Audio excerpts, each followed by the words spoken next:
रुक करते हैं खबरों की तरफ। तेलंगाना के मुख्यमंत्री रेवंत रेड्डी ने कहा कि राज्य में पिछड़ी जातियों को स्थानीय निकाय चुनाव में 42% आरक्षण दिया जाएगा। उन्होंने इसे कांग्रेस का ऐतिहासिक कदम बताते हुए राहुल गांधी की घोषणा को आधार बताया। रेवंत रेड्डी ने कहा कि 1 साल में पारदर्शी जाति जनगणना पूरी कर ली जाती है, जो पूरे देश के लिए मिसाल बनेगी।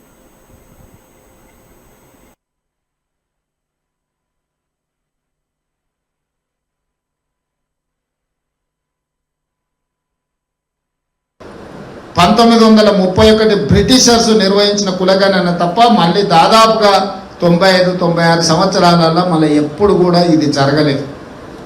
అలాంటి ఒక బృహత్తరమైన కార్యక్రమాన్ని రాహుల్ గాంధీ గారు మాట ఇచ్చిన మాట నిలబెట్టడానికి అవసరమైతే ఏ సాహసమైన చేయాలని తెలంగాణ రాష్ట్ర ప్రభుత్వం ఈ కార్యక్రమాన్ని భుజాల మీద తీసుకొని ఫిబ్రవరి 4, 2024 నాడు మొదలుపెట్టి ఫిబ్రవరి 4, 2025 సరిగ్గా సంవత్సరం తిరిగే లోపల పూర్తిగా 100% పారదర్శకంగా అది న్యాయ వ్యవస్థలో కానీ పరిపాలనా వ్యవస్థలో కానీ చట్టసభలలో కానీ నిలబడే విధంగా 100% పక్కాగా కులగణనను చేపట్టి ఫిబ్రవరి 4ని సోషల్ జస్టిస్ డేగా జరుపుకోవడానికి ఒక అధికారిక